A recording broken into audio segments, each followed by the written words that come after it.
Good morning students. आज हम intermolecular forces के अंतर्गत हाइड्रोजन बॉन्ड H बंध के बारे में अध्ययन करेंगे। तो हाइड्रोजन बंध क्या है, इसका इंट्रोडक्शन पहले देखते हैं।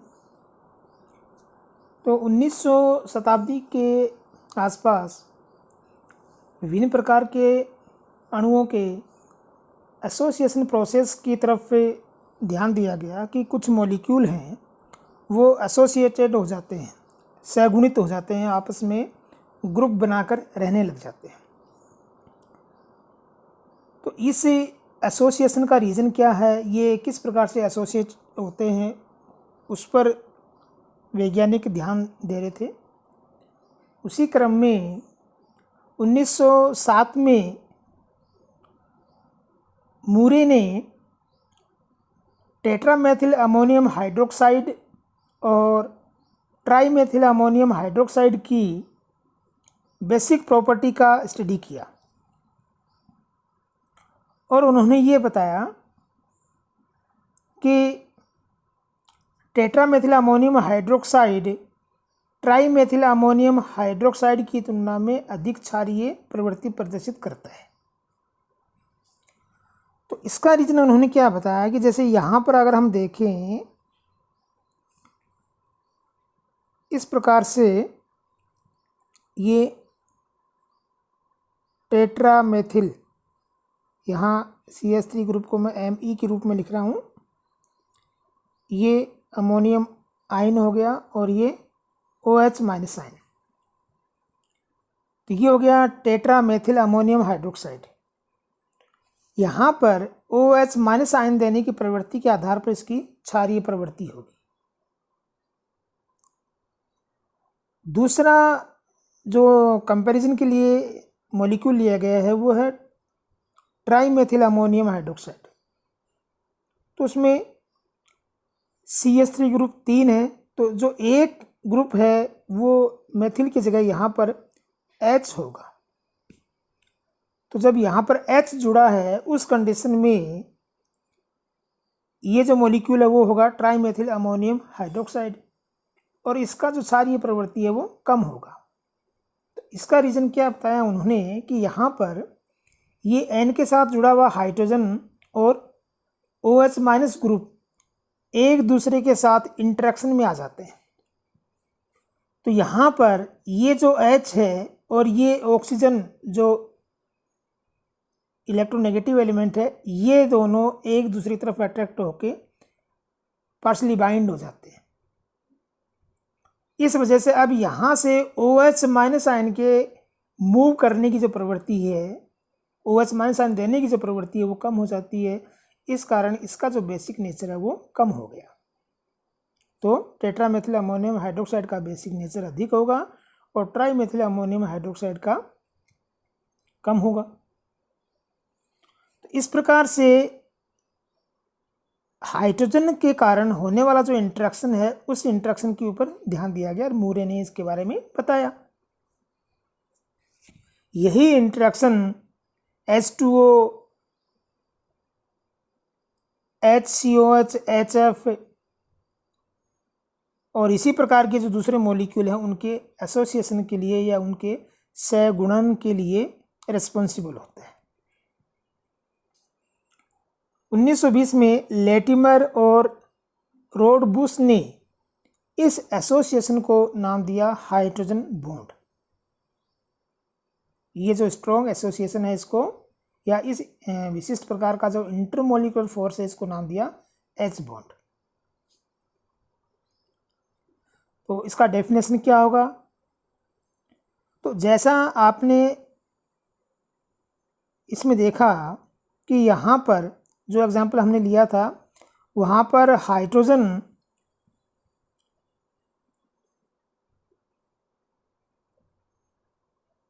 इन दो इलेक्ट्रोनेगेटिव एटम के बीच में बाइंड हो गया था।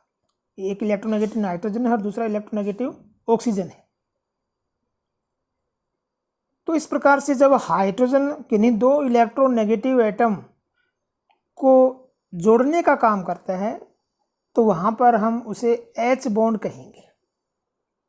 या हम कहें कि जब हाइड्रोजन दो इलेक्ट्रोनेगेटिव एटम के बीच में ब्रिज के रूप में काम करने लग जाए तो उसे हम हाइड्रोजन ब्रिज या हाइड्रोजन बॉन्ड कहेंगे।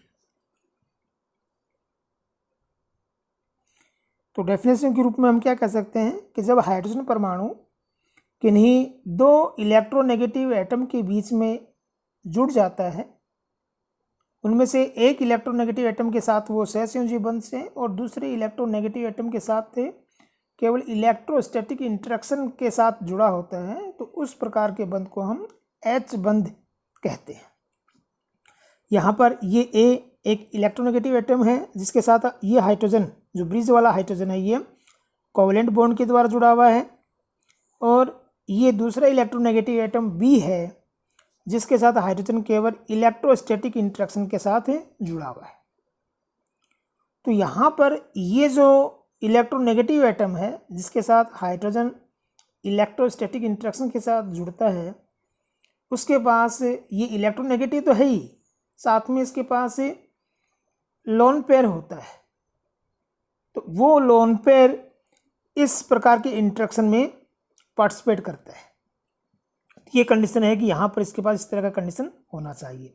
वो लोन पेयर ये हाइड्रोजन ले नहीं सकता, लेकिन उसकी वजह से ये इंटरेक्शन स्ट्रॉन्ग हो जाएगा। यहाँ पर ए के साथ हाइड्रोजन कोवेलेंट बॉन्ड के द्वारा जुड़ा हुआ है, तो यहाँ पर हाइड्रोजन की जो वैलेंसी वो पूरी हो चुकी है, लेकिन क्योंकि ए इलेक्ट्रोनेगेटिव है, इस कारण बॉन्ड की इलेक्ट्रॉन ए अपने तरफ खींचेगा, जिससे H पार्शियल पॉजिटिव बन जाएगा, ये A पार्शियल नेगेटिव। क्योंकि B इलेक्ट्रोनेगेटिव एटम है तो ये भी पार्शियल नेगेटिव है, तो यहाँ इस पॉजिटिव और इस नेगेटिव के बीच में ये अट्रैक्शन फोर्स डेवलप होगा। तो इस प्रकार से H बॉन्ड में हाइड्रोजन परमाणु एक इलेक्ट्रोनेगेटिव के साथ कोवेलेंट बॉन्ड से जुड़ा हुआ है और दूसरे इलेक्ट्रोनेगेटिव एटम के साथ इलेक्ट्रोस्टैटिक इंटरेक्शन के द्वारा या विद्युत आकर्षण के द्वारा जुड़ा हुआ है। Types of hydrogen bond, hydrogen बंध के प्रकार। तो हाइड्रोजन बंध को मुख्य रूप से हम 3 कैटेगरी में डिवाइड कर सकते हैं। इंटरमोलिकुलर हाइड्रोजन बॉन्ड, अतः अंतः आणविक हाइड्रोजन बंध, इंट्रामोलिकुलर हाइड्रोजन बॉन्ड, अतः अंतः अणुक हाइड्रोजन बॉन्ड, और पाई हाइड्रोजन बॉन्ड। तो 1 बाय 1 अगर हम लें, पहले इंटरमोलिकुलर हाइड्रोजन बॉन्ड या अंतराणुक हाइड्रोजन बॉन्ड। तो अंतराणु का मतलब हुआ जब दो अणु या दो से अधिक अणु हैं, इनके बीच में कोई हाइड्रोजन बॉन्ड बनता है तो उसे हम अंतराणु का हाइड्रोजन बॉन्ड कहेंगे। तो इसका मतलब ये हुआ कि यहाँ पर हाइड्रोजन बॉन्ड बनने के लिए दो या दो से अधिक अणु एक दूसरे के साथ इंटरेक्शन में आते हैं, वो एसोसिएशन करेंगे। तो जब दो या दो से अधिक अणु इस प्रकार से अट्रैक्ट होकर एसोसिएशन में आ जाते हैं और वहाँ पर उन दोनों अणुओं के इलेक्ट्रोनेगेटिव एटम के बीच में हाइड्रोजन परमाणु ब्रिज के रूप में काम करता है, तो उस प्रकार के हाइड्रोजन बॉन्ड को हम कहेंगे इंट्रामोलिकुलर हाइड्रोजन बॉन्ड। ये 2 प्रकार का हो सकता है, होमो और हिट्रो। होमो और हिट्रो, जब एसोसिएशन करने वाले दोनों मॉलिक्यूल सेम हो तो वो होमो इंट्रामोलिकुलर हाइड्रोजन बॉन्ड। जैसे अगर हम कहें कि H2O के 2 मॉलिक्यूल हैं या HF के 2 मॉलिक्यूल हैं, तो वहाँ पर जो H बॉन्ड है वो 2 अलग अलग अणुओं में होने की वजह से वो कहलाएगा इंटरमोलिकुलर। और क्योंकि दोनों मॉलिक्यूल सेम है इस कारण वो होमो। तो यहाँ पर ये हाइड्रोजन पार्शियल पॉजिटिव है और ये ऑक्सीजन पार्शियल नेगेटिव है, तो इन दोनों के बीच में यहाँ पर ये हाइड्रोजन बॉन्ड बना है। क्योंकि दोनों मॉलिक्यूल सेम है इस कारण ये होमो इंटरमोलिकुलर H बॉन्ड। अब यदि हम H2O के स्थान पर हम कहें कि H2O के अंदर हमने HF या HCl को मिक्स कर दिया है या अमोनिया को मिक्स कर दिया है, तो वहाँ पर NH3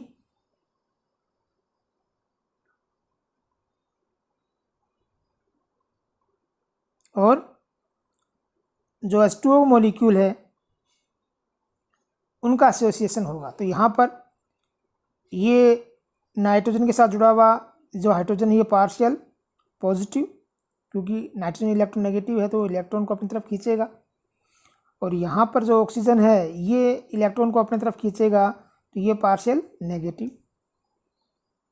अब यहाँ पर इन दोनों में इंटरेक्शन होगा, तो यहाँ पर नाइट्रोजन और ऑक्सीजन के बीच में ये हाइड्रोजन ब्रिज के रूप में काम करने लग गया, या हम कहें कि इस हाइड्रोजन के माध्यम से ये दोनों मॉलिक्यूल या दोनों मॉलिक्यूल के इलेक्ट्रोनेगेटिव एटम आपस में जुड़ गए हैं। तो यहाँ क्योंकि दो मॉलिक्यूल आपस में जुड़े हैं, इस कारण ये इंटरमॉलिक्यूलर हाइड्रोजन बॉन्ड होगा, और दोनों मॉलिक्यूल असमान हैं, इस कारण ये हेटेरो इंटरमॉलिक्यूलर H बॉन्ड हो गया। नेक्स्ट है इंट्रामोलिकुलर, अंतः अणुक। जब एक ही अणु के कोई दो इलेक्ट्रोनेगेटिव एटम H के माध्यम से आपस में जुड़ जाएं, तो हम कहेंगे कि उस एक अणु के अंदर ही H बॉन्ड बन गया, उसे हम कहेंगे अंतः अणुक H बॉन्ड। जैसे हम एग्जाम्पल के रूप में ले लें ortho hydroxy benzaldehyde.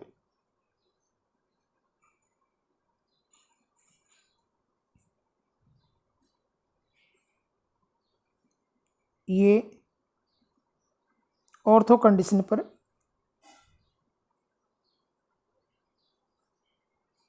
CHO group और OH ग्रुप, तो ऑर्थो हाइड्रोक्सी बेंजल्डिहाइड। यहाँ पर ये O इलेक्ट्रोनेगेटिव एक ही मॉलिक्यूल है, इस एक मॉलिक्यूल के ये दो ग्रुप हैं, OH ग्रुप और CHO ग्रुप। तो O पार्शियल नेगेटिव बनेगा क्योंकि इलेक्ट्रोनेगेटिव है, ये जो इसका H है ये पार्शियल पॉजिटिव बन जाएगा क्योंकि इलेक्ट्रॉन O की तरफ विस्थापित रहेंगे। इसी प्रकार यहाँ जो O है ये पार्शियल नेगेटिव है और इसके पास लोन पेयर भी है, तो यहाँ इन दोनों के बीच में ये इंट्रैक्शन होगा।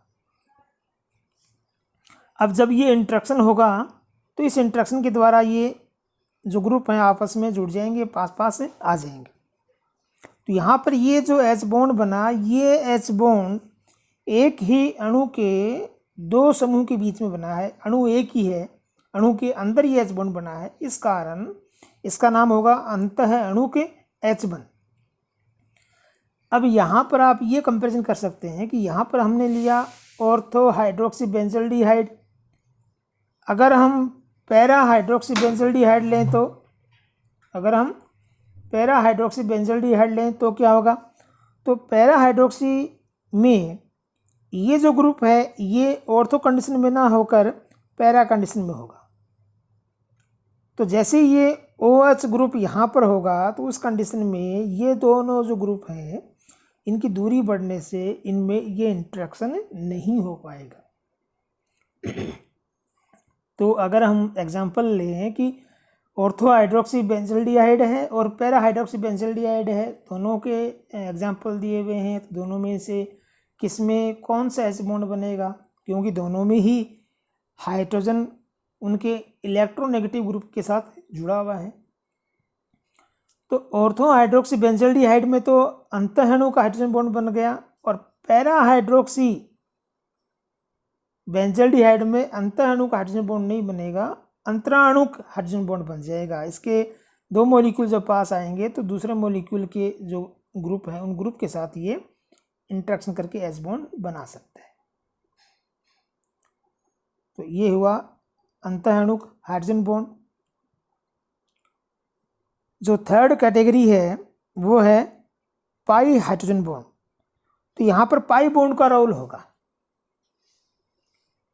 अभी हमने क्या देखा कि अंतःअणुक और अंतराणुक में हाइड्रोजन जो पार्शियल पॉजिटिव बन गया था उसके साथ इंटरेक्शन करने वाला जो इलेक्ट्रोनेगेटिव एटम है, चाहे वो ऑक्सीजन हो या नाइट्रोजन हो, उसके पास लोन पेयर इलेक्ट्रॉन्स भी हैं। तो वो इस इंटरेक्शन में पार्टिसिपेट करते हैं। अब यहाँ पर ये जो पाई इलेक्ट्रॉन है ये वो लोन पेयर वाले इलेक्ट्रॉन का रोल अदा करेंगे। तो उस कंडीशन में जो बनने वाला हाइड्रोजन बॉन्ड है उसको हम बोलेंगे पाई हाइड्रोजन बॉन्ड। ये पाई हाइड्रोजन बॉन्ड भी दो प्रकार का हो सकता है, अंतराणुक भी हो सकता है और अंतःअणुक भी हो सकता है। फॉर एग्जाम्पल हमने फिनोल और बेंजीन को मिक्स कर रखा है, तो जब फिनोल और बेंजीन एक दूसरे के साथ इंटरेक्शन में आएंगे तो यहाँ पर इस फिनोल मॉलिक्यूल में ये O पार्शियल नेगेटिव है, H पार्शियल पॉजिटिव है, और ये बेंजीन का जो पाई रिंग है ये इलेक्ट्रॉन रिच। तो यहाँ पर इसकी वजह से यहाँ इन दोनों के बीच में इंटरेक्शन होगा और ये H बॉन्ड बन जाएगा। तो यहाँ पर ये दो अलग अलग अणुओं के बीच में H बंध बना है और यहाँ पर H बंध बेंजीन के पाई इलेक्ट्रॉन की वजह से बना है। इस कारण ये पाई हाइड्रोजन बॉन्ड हो गया। अलग अलग अणुओं के बीच में बनने की वजह से ये इंटरमोलिकुलर हो गया। तो यहाँ पर ये जो एग्जाम्पल है ये हो गया अंतराणु के पाई हाइड्रोजन बॉन्ड का। ऐसे ही यदि हम एग्जाम्पल लें ऑर्थोफेनिल फिनोल का, तो उस कंडीशन में इस प्रकार से हम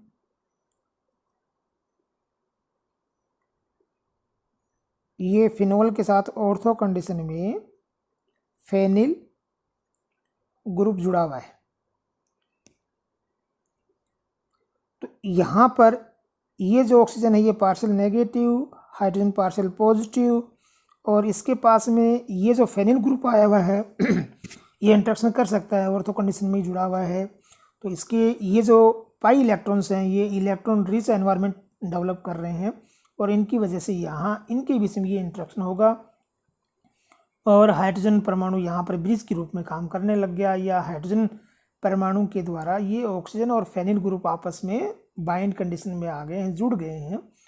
तो इस प्रकार ये जो H बॉन्ड बना इसे हम पाई हाइड्रोजन बॉन्ड कहेंगे, क्योंकि एक ही अणु के अंदर बना है इसलिए ये अंतःअणुक पाई हाइड्रोजन बॉन्ड है।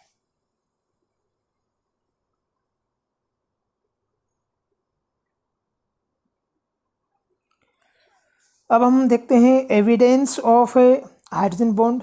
हाइड्रोजन बॉन्ड पाया जाता है, इसका एविडेंस क्या है? देखो एक सीधा सा इसका एविडेंस तो ये है कि जैसे हमने बात की कि H2O द्रव अवस्था में हमें मिलता है, पानी हमें द्रव अवस्था में मिलता है सामान्य ताप दाब की अवस्था में, जबकि H2O से हमें गैसीय अवस्था में मिलती है। तो ये एक प्रमाण हो गया कि H2O में H बॉन्ड पाया जाता है जबकि H2S में नहीं पाया जाता है। इसके अलावा जो कुछ प्रमाण है वो है जब हम IR स्पेक्ट्रा का स्टडी करते हैं, तो ये आप लोगों के हायर क्लासेस में आएगा कि IR स्पेक्ट्रोस्कोपी क्या है, PMR स्पेक्ट्रोस्कोपी क्या है, UV स्पेक्ट्रा क्या है। इसके अलावा एक्सरे डिफ्रैक्शन मेथड जैसे आपके फिजिकल केमिस्ट्री में है, तो इनसे ये प्रमाण मिल जाते हैं कि H बॉन्ड बनता है। जैसे IR स्पेक्ट्रा में जब हम OH ग्रुप का पीक देखते हैं तो जो फ्री OH ग्रुप है उसके लिए जो IR स्पेक्ट्रम में पीक आती है वो 3600 पर सेंटीमीटर के आती है, लेकिन अगर वो H बॉन्ड बना लेगी तो उसका जो पीक वैल्यू है वो 3600 से कम हो जाएगा, 3300 के आसपास आ जाएगा। तो ये जो विस्थापन है ये विस्थापन किसकी वजह से हुआ? H बॉन्ड की वजह से। ऐसे ही PMR स्पेक्ट्रा में हाइड्रोजन के कारण पीक प्राप्त होती है, वो एक पर्टिकुलर मैग्नेटिक फील्ड पर प्राप्त होती है। अगर हाइड्रोजन हाइड्रोजन बॉन्ड वाली कंडीशन में आ जाता है तो उसका जो पीक वैल्यू है वो लोअर मैग्नेटिक फील्ड वाली कंडीशन में आ जाएगा। इसी प्रकार यूवी स्पेक्ट्रम में इलेक्ट्रॉनिक ट्रांजिशन होता है। तो अगर किसी OH समूह का हाइड्रोजन, जो OH समूह है वो वर्णवर्धक समूह के रूप में काम करता है और उसका हाइड्रोजन यदि वो बॉन्डिंग में पार्टिसिपेट कर रहा है, हाइड्रोजन बॉन्डिंग में भाग ले रहा है, तो वहाँ पर उस कंडीशन में वो रेड शिफ्ट शो करने लग जाएगा। पैथोक्रोमिक जो शिफ्टिंग है वो प्रोसेस होगा। अगर वो प्रोसेस हो रहा है तो हम क्या कह सकते हैं कि वहाँ पर H बॉन्ड पाया गया है। एक्सरे डिफ्रैक्शन मेथड में हम जब मॉलिक्यूल की स्ट्रक्चर देखते हैं तो वहाँ पर जैसे हम कहें कि X और Y के बीच में हाइड्रोजन ब्रिज के रूप में काम कर रहा है, तो यहाँ पर ये हाइड्रोजन H बॉन्ड के रूप में है या नहीं है, इसका स्टडी हम एक्सरे डिफ्रैक्शन मेथड से कैसे करते हैं। क्योंकि एक्सरे डिफ्रैक्शन मेथड से हम कंपाउंड की इंटरनल ज्योमेट्री, उसकी आंतरिक संरचना का अध्ययन करते हैं, तो हम यहाँ पर एक्सरे डिफ्रैक्शन द्वारा ये अध्ययन कर सकते हैं कि यहाँ पर ये जो डिस्टेंस है या बॉन्ड लेंथ है वो कितनी है। तो एक्सरे डिफ्रैक्शन के द्वारा जब हम ये बॉन्ड लेंथ और ये बॉन्ड लेंथ निकालेंगे, अगर इन दोनों का मान सेम आता है तब तो हम क्या कहेंगे कि ये हाइड्रोजन बॉन्ड नहीं है। लेकिन हमें पता है कि अगर इसका मान अलग अलग आया, इसकी तुलना में ये वैल्यू अधिक आया, तो हम यहाँ पर कहेंगे कि ये H बॉन्ड है, क्योंकि ये वास्तविक केमिकल बॉन्ड नहीं है। केमिकल कोवलेंट बॉन्ड की या इस बॉन्ड की तुलना में ये जो बॉन्ड है, ये जो इंट्रैक्शन ये वीक होता है, इस कारण यहाँ पर ये बॉन्ड लेंथ अधिक होगी। तो इन दोनों का मान है ये असमान प्राप्त होता है, तब हम क्या कह सकते हैं कि H बॉन्ड बना हुआ है। इसी प्रकार KHF2 या HF2 माइनस आयन का बनना ये शो करता है कि H बॉन्ड पाया जा रहा है। यहाँ पर HF2 माइनस तो बनता है, लेकिन HCl2 माइनस या HBr2 माइनस नहीं बनते हैं। तो उसका रीज़न क्या है कि फ्लोरीन है वो हाईली इलेक्ट्रोनेगेटिव है। अगर हम कंपेयर करें ClBr इनसे, तो इनसे तो बहुत ज़्यादा वो इलेक्ट्रोनेगेटिव है। तो उसकी इतनी अधिक इलेक्ट्रोनेगेटिविटी की वजह से यहाँ पर तो H बॉन्ड बन जाएंगे और ये दूसरे मॉलिक्यूल्स के साथ एसोसिएट हो जाएगा, जबकि HCl जो मॉलिक्यूल्स हैं उनके अंदर इस प्रकार का एसोसिएशन नहीं होगा। तो यहाँ पर तो इस प्रकार से स्ट्रक्चर ये बन जाएगी, लेकिन जो दूसरे हैलाइड्स हैं उनके साथ इस प्रकार का स्ट्रक्चर नहीं बनता है। तो वहाँ पर ये फ्लोराइड के जैसे कंपाउंड नहीं बन रहे हैं। ये भी एक प्रमाण है कि जहाँ पर अधिक इलेक्ट्रोनेगेटिव एटम के साथ हाइड्रोजन जुड़ा होता है वहाँ पर H बॉन्ड बनता है। तो आज के इस लेक्चर में इतना ही। Okay, thank you.